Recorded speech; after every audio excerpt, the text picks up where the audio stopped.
Existem histórias que ultrapassam o tempo e elas continuam nos assombrando. Não apenas pelos seus atos cometidos, mas o que elas revelam sobre a natureza humana. E hoje nós vamos mergulhar em um dos casos mais obscuros da história dos Estados Unidos, o Jeffrey Dahmer. Oi gente, meu nome é Débora e hoje eu estou trazendo aqui para vocês o primeiro vídeo sobre esses casos criminais, coisas que aconteceram.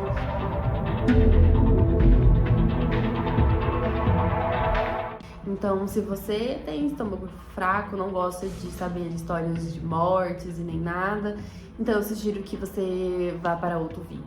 Esse aqui não é para você. Mas se você quiser continuar, sua conta em risco e vamos começar. Um homem que, através de uma aparência comum, até tímida, escondia segredos inimagináveis. Teve uma vida dupla por anos, enganou colegas, enganou familiares e até a polícia.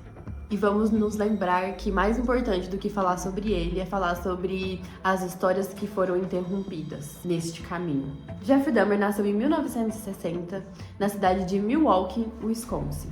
Desde pequeno ali ele já mostrava sinais de isolamento. Ele cresceu em um lar muito conturbado, com brigas frequentes. A sua mãe tinha ali alguns problemas, assim, tendo muita dificuldade em criar vínculo com outras pessoas, e com o tempo ele foi criando gosto por interesses um tanto sombrios. Após o divórcio dos seus pais, o seu isolamento ele só aumentou, e com ele veio um homem carregado de solidão, vícios e instabilidade. Ele tentou entrar numa faculdade, chegou a se alistar ao exército, mas sempre dava alguma coisa de errado, sempre havia uma ruptura e ele nunca conseguia ficar lá. E atrás de toda essa instabilidade escondia coisas inimagináveis. Uma compulsão que logo levaria ele para um caminho sem volta. O padrão dos crimes.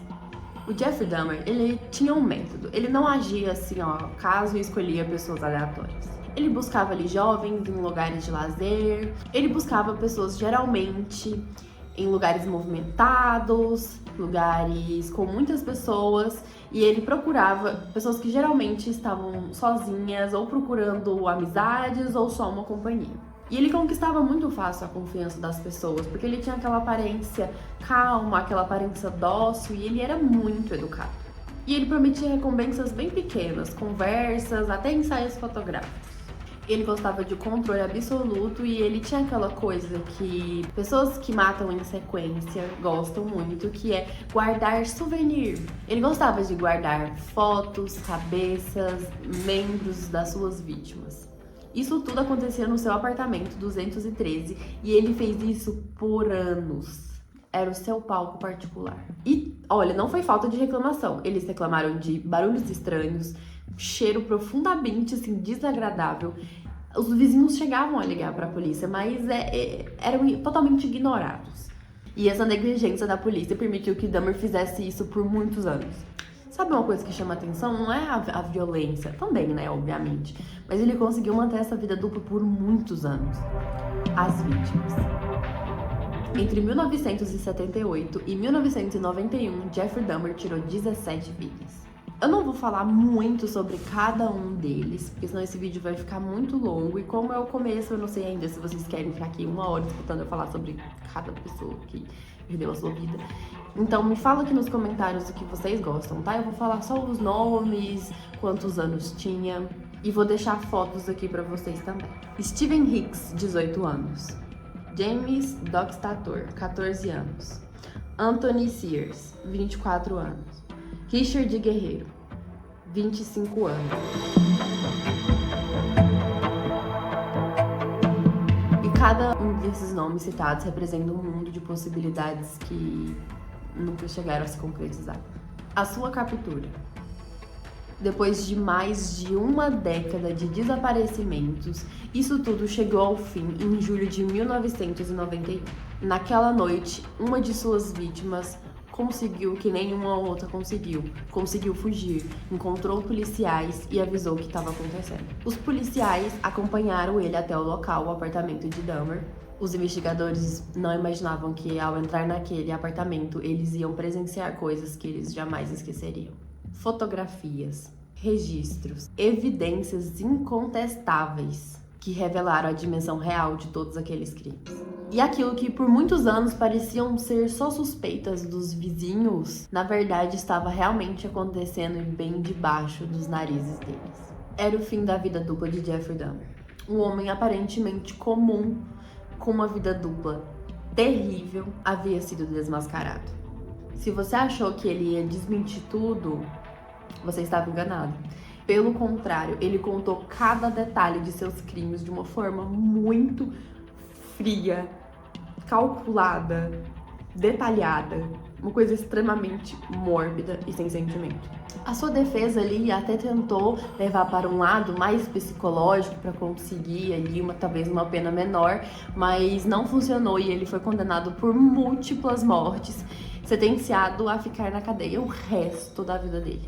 E mesmo depois de preso, ele ainda era visto como uma figura muito enigmática.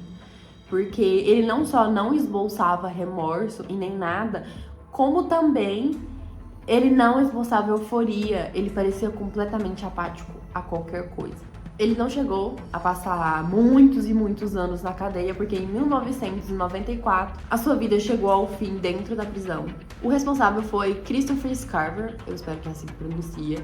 Ele, mais o Dahmer e outro detento estavam ali fazendo a limpeza da área comum e ele pegou uma barra de ferro que foi retirada de uma das cadeiras. Dahmer não resistiu aos ferimentos. Eles acreditam que a motivação do Scarver não eram só umas, e sim algumas, ou várias, a gente não tem como saber. Mas eles acreditam que a repulsa pelos crimes de Dahmer, os desentendimentos que eles tinham e problemas psicológicos. O caso de Dahmer não foi um caso isolado, ele revelou falhas profundas na sociedade.